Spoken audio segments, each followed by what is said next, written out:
ang ating mga ninuno ay hindi umurong sa digmaan. Kaya tayo ay hindi rin tatalikod sa tungkuling ipagtanggol ang ating nasasakupan. Ipakita natin sa buong daigdig na ang tunay na kapangyarihan ay hindi nasusukat sa lakas o sa yaman, kung hindi sa tunay na kahulugan at katwiran ng ating ipinaglalaban. Sa alab ng pag-ibig sa bayan at sa di matatawarang pagkakaisa ng ating mga mamamayan.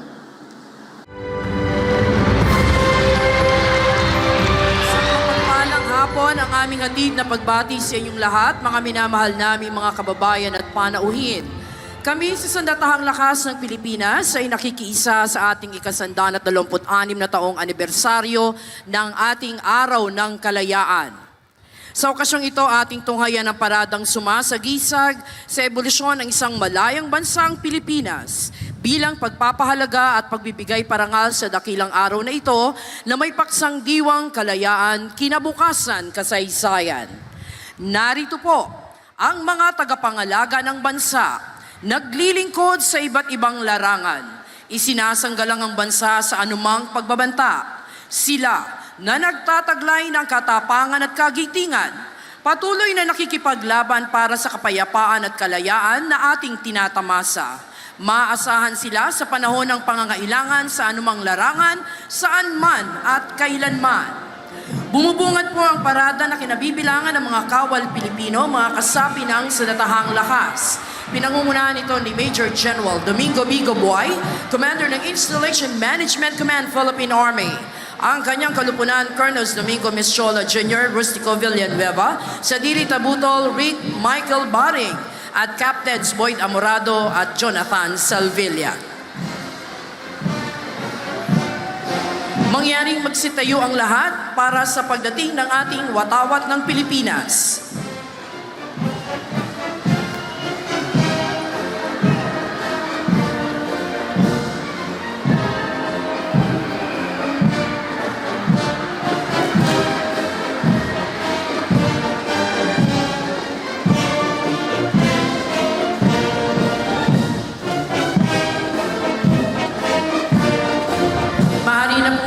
Po ang lahat. Sumusunod ang pinagsamang banda ng Sandatahang Lakas ng Pilipinas na pinamumunuan ni Major Peterson de Vera. Ang unang brigada sa kasuotang gala ay nasa pamuno ni Brigadier General Ronnie Petinglay. Ang kanyang kalupunan, Lieutenant Colonels Renato Capili, Lester Sinlao, Alan Silyakay, at Commanders Joey Plan at Mark Buhion. Nasa ating harapan ang batalyon ng Corps ng mga kadete ng Sandatahang Lakas ng Pilipinas na pinamumunuan ni John Christopher Montanya. Mula sa prestihiyosong Akademya Militar sa Bansa o Philippine Military Academy, ang mga ginoo at binibining ito ang mamamahala sa iba't ibang sangay ng ating Sandatahang Lakas. Naririto ang mga kadete ng Philippine Merchant Marine Academy o PMMA na pinangungunahan ni Midshipman First Class Julian Cesar de la Cruz. Ang PMMA ay isang institusyon sa pangmataasang edukasyon sa larangan ng nabal na pinangangasiwaan ng ating pamahalaan. Ang mga kadete rito ay tinaguriang midshipmen at ang mga nagtatapos mula rito ay nakokomisyon bilang ensign sa laang pwersa ng Philippine Navy. Ang talupad ng ating mga kawal ng Philippine Army sa pamuno ni Lieutenant Colonel Jeffrey Mamuyak, laging nakahandang maglingkod ng Philippine Army sa iba't ibang pamamaraan habang sinisiguro ang kalupaang teritorial. Isinusulong ang kaalaman sa pamamagitan ng Armed Military Sea Patrol System at iniaangat ang antas ng kabuhayan ng ating mga kababayan. Bitiin itong maging world-class, multi-ready at gross domain capable sa taong 2014. Narito ang talupad ng mga kawal ng Philippine Navy sa pangunguna ni Commander Jojit Siscar.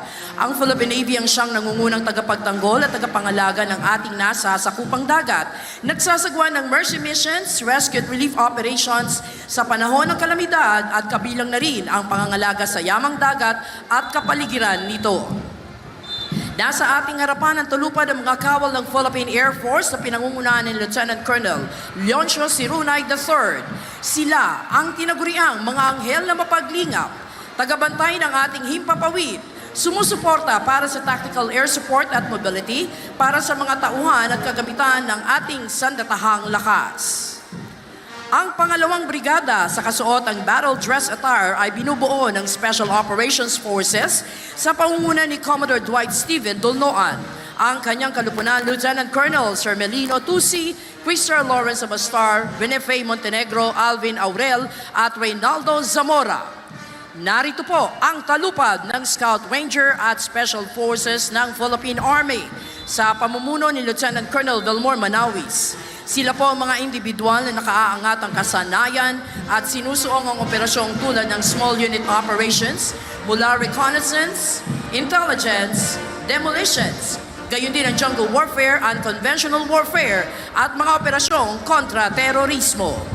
Sinusundan sila ng Special Operations Forces ng Philippine Navy, ang Naval Special Operations Command Force Reconnaissance Group at Philippine Marine Corps sa pangunguna ni Lieutenant Colonel Melchor Gonzaludo. Sinanay ang mga unit na ito sa natatanging operasyon sa psychological at unconventional warfare, mapatubig, lupa at ere. Ang huling batalyon ng Special Operations Forces mula naman sa Philippine Air Force, ang Special Operations Wing o SPAW na pinamumunuan ni Lieutenant Colonel Kerovin Lingan.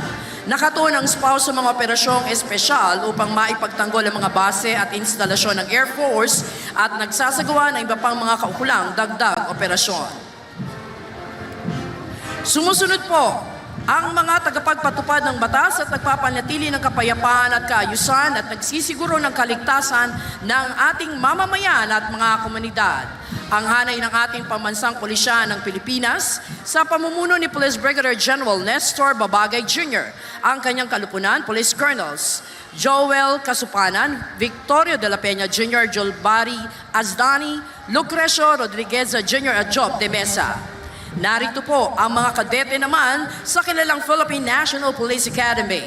Hinuhubog ang mga karakter ng mga kadeteng ito upang mamuno sa hinaharap ng nananaig ang paglilingkod, karangalan at hustisya.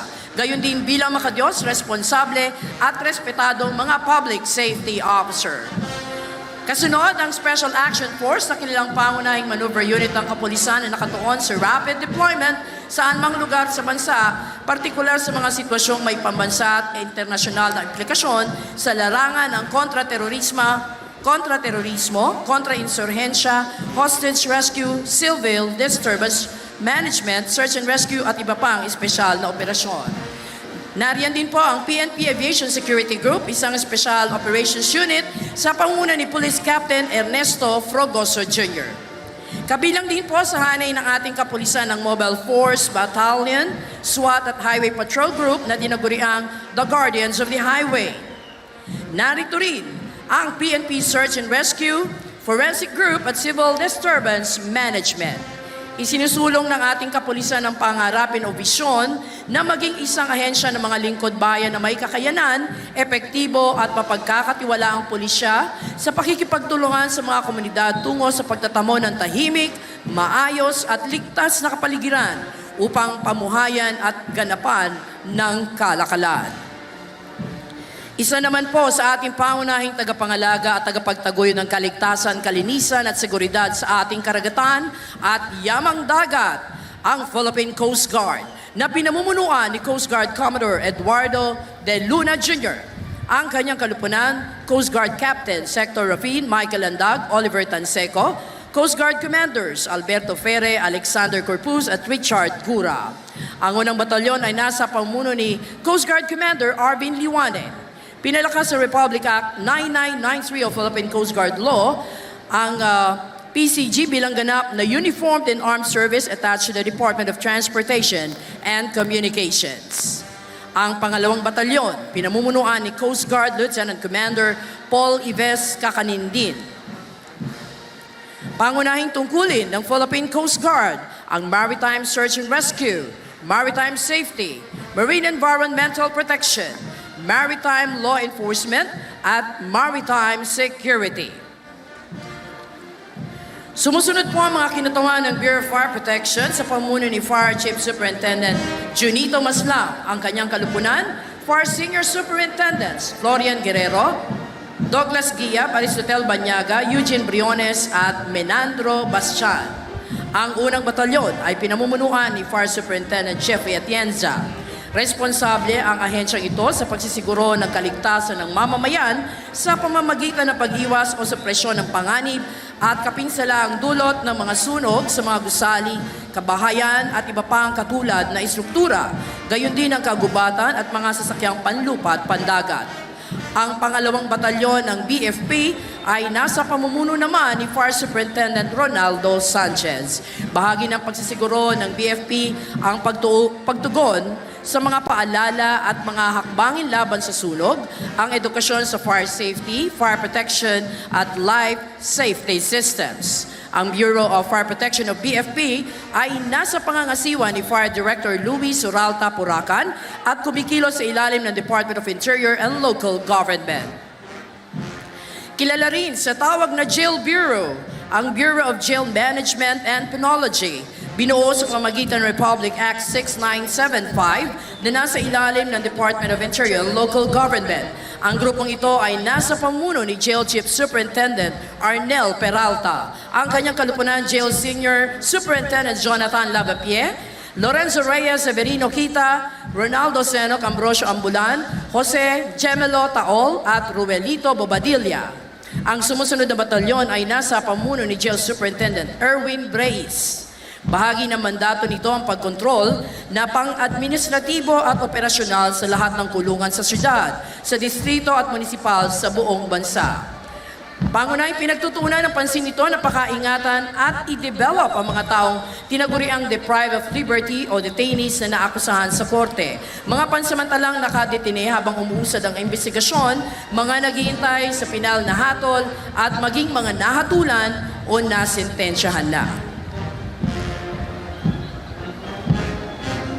Narito naman po ang ating mga kawani ng Philippine Drug Enforcement Agency na pinamumunuan ni Investigation Agent 5 Irvin John Coderis. Ang kanyang kalupunan, Agents Arnold Fiel Navarro, Matt Joffrey Rayala, Kevin Codamon at Roy Castillo. Nariyan din po ang kanilang mga commanders na sina Agent Alfredo Santiago Jr., Gregor Bogalin at Raymond Paglikawan. Kinakatawan ng mga profesional na tagapagpatupad ng batas laban sa iligal na droga, ang Philippine Drug Enforcement Agency ay nagsisilbing tagapagtanggol ng bansa laban sa ipinagpabawal na gamot. Ang mga kawini ng PIDEA ay pawang nagtapos sa PIDEA Academy. Sa loob ng 22 taon, ang PIDEA ay nangunguna sa pagpapatupad ng komprehensibong kampanya laban sa iligal na droga sa pamamagitan ng mga programa naglalayo na mapaiwas ang tao sa droga, mapalayo ang droga sa kanila at mareforma ang mga nabiktima ng iligal na droga.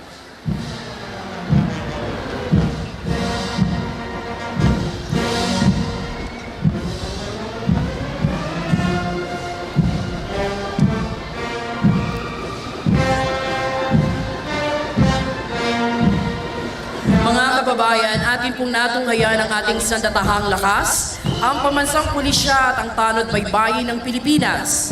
Kasama ang Bureau of Fire Protection, ang Bureau of Jail Management and Penology at Philippine Drug Enforcement Agency na maaasahan mapaanumang larangan saan man at kailanman. Sila ang ating mga kaagapay upang mapanatili ang kaayusan, katiwasayan at kapayapaan sa buong kapuluan para sa isang matatag na kinabukasan ng ating bagong Pilipinas.